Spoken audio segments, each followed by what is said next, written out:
Praise the lord. Good morning. అనుదినము దేవుని కృపావార్త కొరకు ఎదురు చూస్తున్న ప్రియమైన దేవుని బిడ్డలకి నా వందనాలు.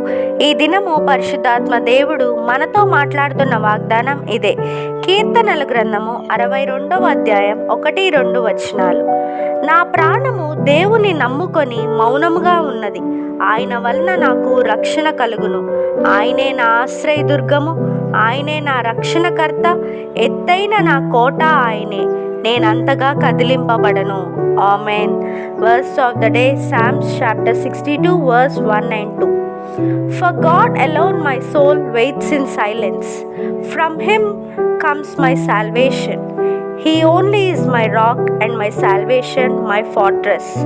I shall not be greatly shaken. Amen. యెహోవా తన సన్నిధి కాంతిని మనందరి మీద ప్రకాశింపచేయునుగాక.